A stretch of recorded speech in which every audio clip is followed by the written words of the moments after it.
Tengku Dianjung merupakan salah seorang ulama besar di tanah Aceh. Beliau merupakan salah seorang daripada keturunan Nabi Sallallahu Alaihi Wasallam yang menyebarkan Islamnya di Aceh, tepatnya pada masa kerajaan Aceh Sultan Alauddin Muhammad Shah pada tahun 1760 sampai 1781 Masehi. Penobatan nama Tengku Dianjung dianugerahkan dengan bermakna Tengku yang disanjung ataupun Tengku yang dimuliakan. Ataupun dalam versi lain disebutkan bahwa gelar Tengku Dianjung disematkan kepada beliau karena ulama ini banyak menghabiskan waktunya untuk beribadah kepada Allah, baik dengan salat, zikir, selawat dan membaca ratib di anjungan masjid yang bertingkat 3. Beliau dikenal sebagai ulama tasawuf yang juga mahir dalam ilmu fiqih dan telah membimbing manasik haji bagi calon-calon jamaah haji yang datang ke Aceh, baik dari seluruh penjuru Indonesia pada ketika itu. Nama asli beliau adalah Habib Abu Bakar. Di dalam sejarah disebutkan bahwa Tengku Dianjung sangat berperan penting dalam menyelamatkan Kesultanan Aceh pada masa Sultan Alauddin Muhammad Shah. Ketika itu, kerajaan Aceh mengalami defisit neraca pembayaran utang dalam jumlah yang cukup besar kepada kerajaan Inggris pada waktu itu. Hal ini sangat mencemaskan Sultan dikarenakan menyangkut tentang martabat kerajaan Aceh ketika itu.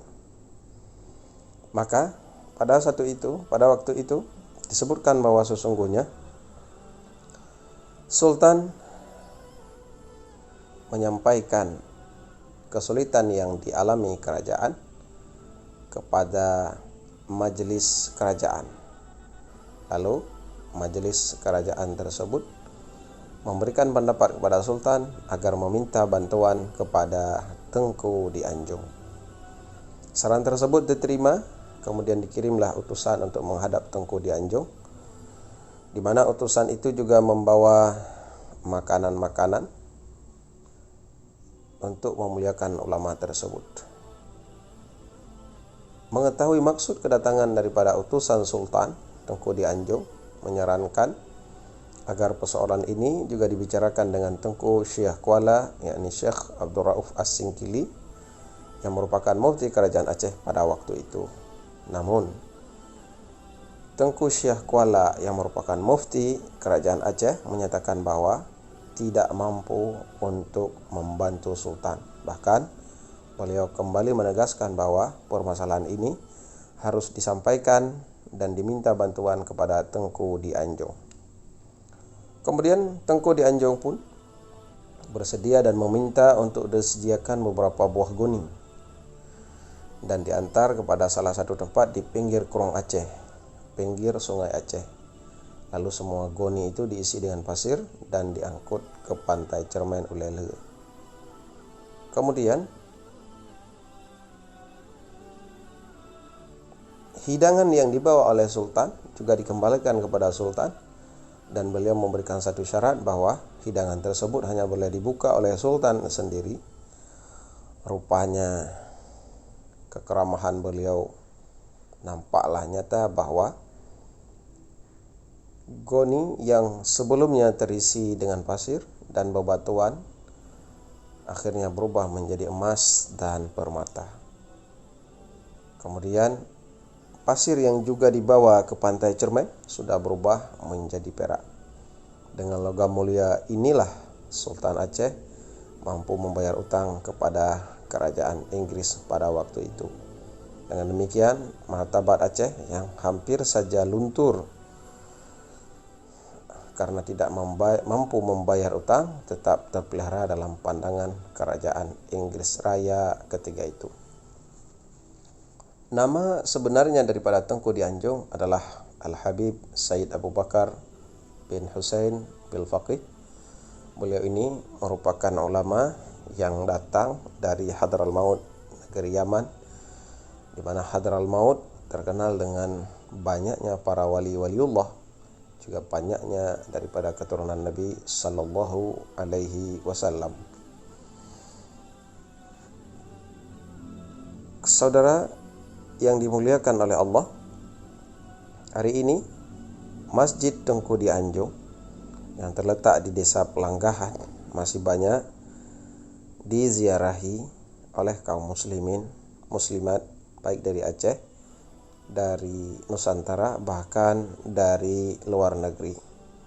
Seperti kita ketahui sebelumnya bahwa salah seorang daripada ulama besar yang masih hidup kini, yakni Habib Umar Al-Hafidh yang berasal daripada Yaman, beliau pun juga pernah mengunjungi dan menziarahi makam daripada Tengku Dianjung ini. Sebagian sumber menyatakan bahwa sesungguhnya di dekat Masjid Dianjung dulu terdapat rumah yang besar yang dimanfaatkan untuk mendidik manasik haji kepada calon jamaah haji yang akan berangkat melakukan ibadah hajinya. Sebagian sumber menyatakan bahwa dikenalnya Aceh dulu sebagai serambi Mekah tidak terlepas daripada banyaknya kaum muslimin muslimat calon jamaah haji yang mengunjungi Aceh untuk belajar manasik haji daripada Tengku Dianjung ini. Snok Hagrunyo dalam bukunya The Aceher juga menyaksikan pada masa Belanda bahwa makam Tengku Dianjung juga dijadikan sebagai tempat untuk berlekaui ataupun melepaskan nazar. Dan Snok Hagrunyo juga mencatat bahwa sesungguhnya makam ulama ini merupakan salah satu makam ulama yang paling dihormati di Aceh.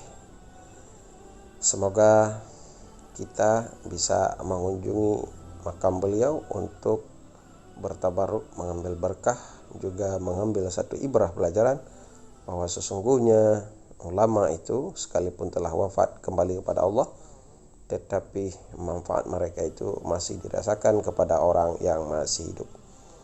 Hadanallahu wa iyyakum ajma'in. Assalamualaikum warahmatullahi wabarakatuh.